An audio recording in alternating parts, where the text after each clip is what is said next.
Alright guys, welcome back to VALORANT News. The Red Bull Homegrounds tournament has concluded. Fnatic are the champions again here in 2023, beating Cloud9 in the finals in a very close series. It went all the way to a map 5. Fnatic handled business in the end. Given that Cloud9 played this with a substitute in the roster, Oxy looks like a legitimate superstar. How good could the C9 team be this season when they get back to the Americas with the actual full roster of 5 that they intended initially? Very much into your thoughts in the comments below. Hit the like button if you enjoy. Subscribe if you're new as always. I would greatly appreciate it. Lots of roster stuff to dive into as well. Finally, Liquid confirmed their full team as well. I know they've been doing some announcements and teasers over the last few days. I think I even had a couple of features in the background of some of these videos, which is kind of cool. But yeah, Fearoth, of course, who was, he was formerly on Fnatic, also known as Enzo, Yampi, Keiko, Mystic, and Nats rounding out the team. So yeah, nice roster. I mean, that EMEA region, lots of those teams are looking pretty good. Some substantial changes happening there from Liquid, but some of the guys are going to stay. Some of the guys are going to move on. Loud as well. They confirmed their roster yesterday. Quick is joining officially. It's interesting to think about what's happened behind the scenes at Loud, because the rumor was that before the World Championship, they were practicing with Havoc, right? Instead of Aspas. Aspas was either staying in LA or something, and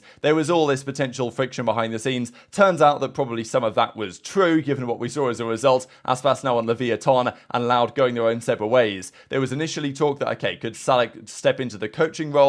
Who's going to come in instead? But to be honest, I thought that with Aspas going, they would just get Havoc, no brainer. But I think he's ended up on Furia, and Loud didn't decide to move forward with it. Now he's a young player with lots of upside, lots of potential, but maybe the personality-wise it didn't fit. I don't know. But Loud decided not to get him. They've got Quick instead, and they also confirmed a new coach in PEU. But yeah, Sadak, Les, Toys, Kawanzan, and Quick is going to be their roster of 5. Again, it's interesting with Loud, because last year when they won the World Championship in 2022, Sassy and Pancada were gone, but they still did very well with the team they eventually put together. This year, they lose Aspas. It's like, how long can they keep going with this? Is it still going to work out? But yeah, so Quick comes in and said, I thought maybe they would get Havoc, but they didn't. So interesting decision, and that's the roster they've decided to form. So congratulations to Quick and these boys. The Americas is shaping up to look pretty tasty next year, especially with this Cloud9 team, and we'll get onto them in a couple of minutes' time. There was also this from Alejandro confirming that Shin has reached a verbal agreement with Carmine Corp. So they're looking at Tomasi Narrate. Feels quite a while ago now that we heard about these rumors, but Narrate is such a strange one because he was linked to NRG. We still don't know what NRG are doing, right? I wonder when they'll confirm their plans, and maybe they are also like, let's say like 100 Thieves are, waiting for things to happen at EG, because if Boostio's contract does end in January, which will let him be a free agent for 100T to sign, then, could Ethan's contract also? I don't know. We just don't know. There's only been rumors about Boostio's contract, so maybe that's why NRG are biding their time. I don't know. Initially, they were talking to Narrate, but that was the rumor. That's no longer happening, and it's going to be Tomasi, Narrate, Shin, Magnum, and Martin over at Carmine Corp for the new season, which is a very different setup to what they went last year, of course, with Scream and Avera and stuff like this. Now, yesterday, the LAN semi-finals, the For Those Who Dare tournament concluded, and Oxygen Esports, these guys, of course, recently played in the Sentinels Invitational, looked pretty good there, made it all the way to the finals, but eventually Sen got the better of them. They took down Turtle Troop 2-1 in a pretty close fought affair. Haven was 14-12 that way, then it was 13-6, 13-4. So kind of dominant after the first map or so, but then in the finals, they played Moist Shopify, another team that was very recently at that Sen Invitational, and this one they also win 2-1. Marda had a big series, but Redux and, Verno, these guys are, Scoo. This team is legit, man, and Mitch is good as well. We know what Dapper can do. This Oxygen team, very excited for their prospects in the future, because MXS are not bad at all, and I just think Challenges is looking really nice at the moment. I mean, this map 1 was insane, 17-15, but again, Oxygen, after losing map 1 in overtime, then go on to win the next few maps. And if you guys were wondering why there were so many kills in a 3-map series, that's because Breeze also went to a monster overtime, 17-15 in the end, that Oxygen won. So, ridiculous series. Redux and Verno here had Lots of kills combined on the final map, and that was enough for Oxygen Esports to get the dub. But like, it's looking incredibly competitive down there in Tier 2. Oxygen are looking like one of the better ones. M80, of course, will be the favourites, but when you've got MXS, you've got Turtle Troop, you've got, of course, this Oxygen team, all looking pretty good, and all looking at a not too dissimilar level to G2. I mean, G2 Esports, when they were the guard with Tex, not, of course, Leaf, they won last year's Ascension kind of comfortably, and based on our recent performances we have seen at Sentinels Invitational, it's looking like a lot of other teams, Oxygen, Moist Moguls, okay, Moist Shopify now, and even potentially Turtle Troop, all operating at a pretty similar level to the team that won Ascension last year, which is maybe going to make M80's job harder, but is also going to make Tier 2 just really exciting. So that was the Saw LAN, and as Flyer says, regardless of results with the Sin Invitational and Saw LAN, super excited for challengers. I know for a fact that both Oxygen and M80, more teams for sure just haven't seen enough yet, are going to be super high pressure and fun games all year. Both rosters are really competitive, always fun to play against. So lots of great teams. Ascension is going to be a banger next year, I think, even more than it was this year. And as Dapper says, won Sauerland against Moist 2-1. Proud of the boys, played a million games. And we'll see, right? Because Dapper, after getting his stint on Sentinels down there in Tier 2, obviously a great player. He's obviously trying to fight his way back into the Tier 1 Pro League. And this is a big step to attempting to accomplish exactly that. Now, Zell says he's doing a lot of tweets over the last few days. This was one such example here of where Sentinels are and were sitting in the power rankings, and this is the thing with the VLR power rankings. It doesn't make any sense, does it? Because like, it doesn't really consider any difference between Tier 1 and Tier 2. It's tricky to analyze, just because in Tier 2 some of the, G2 recently played Sentinels, but it's quite clear that Sen are better than G2, so it doesn't really make much sense, the tier list power rankings, but whatever. Zelsis was making that clear as well. Now, this was some drama going down with Chronicle, who went on to win today's tournament in Tokyo on potential cheaters out there in the Asia region. As Chronicle says, top 1 Asia ranked previous act just got banned for cheating, but I will not make any questions about this ban. Instead, check the screenshot below. Things are looking very suspicious out there after this guy got banned. Now, this is the screenshot that he comes up with, and if this is true for one of these players, you can imagine that this is a more widespread problem than you might want to appreciate. So this guy here, I mean, these numbers are so ridiculous. You gotta just look at this.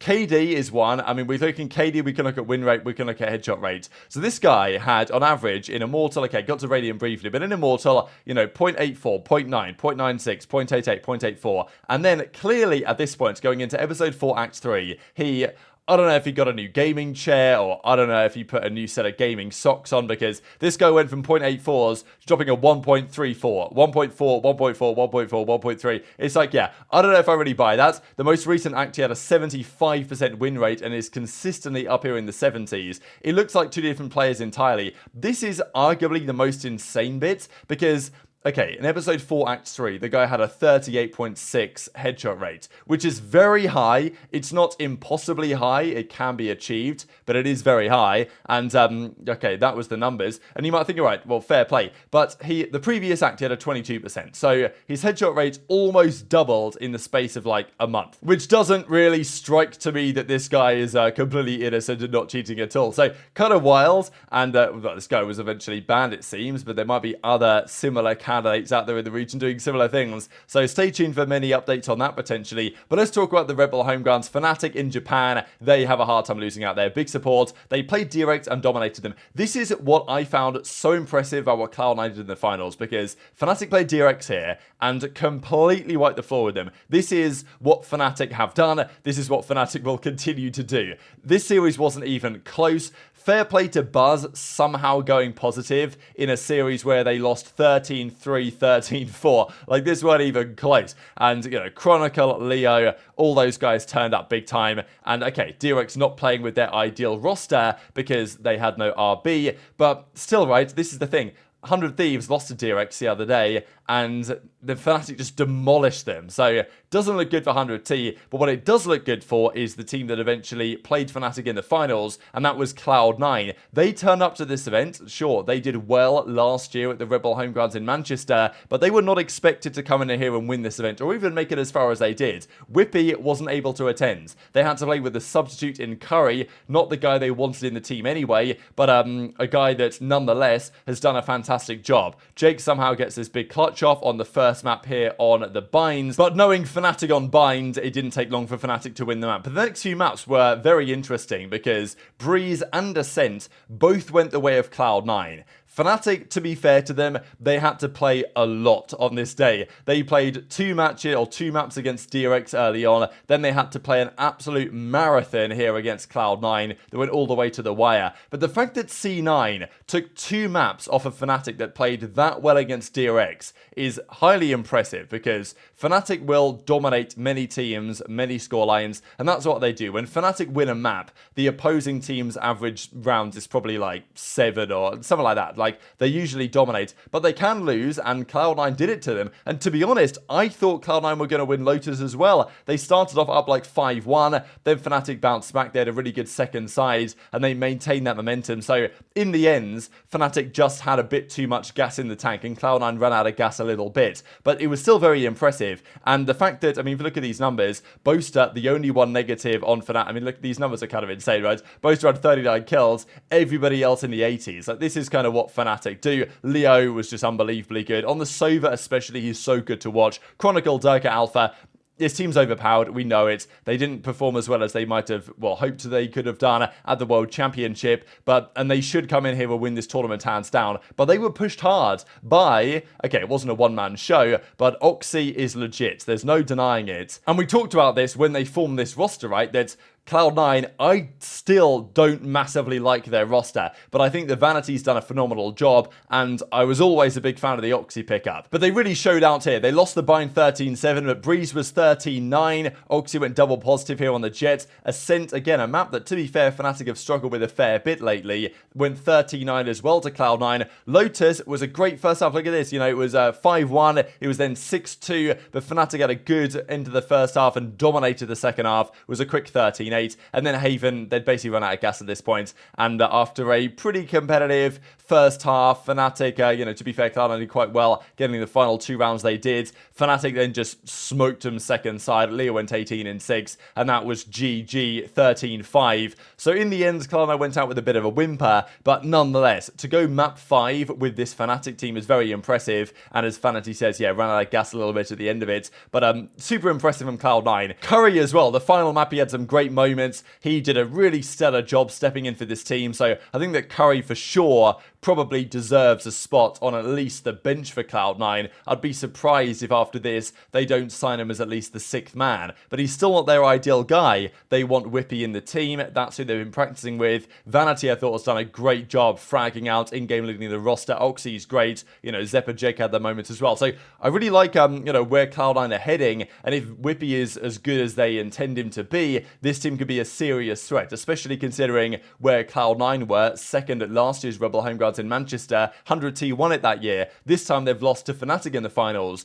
so that definitely bodes well for the future of this roster. But very much enjoyed your thoughts and all this stuff in the comments below. Hit the like button if you enjoyed, subscribe if you're new, take care, and I'll see you next time.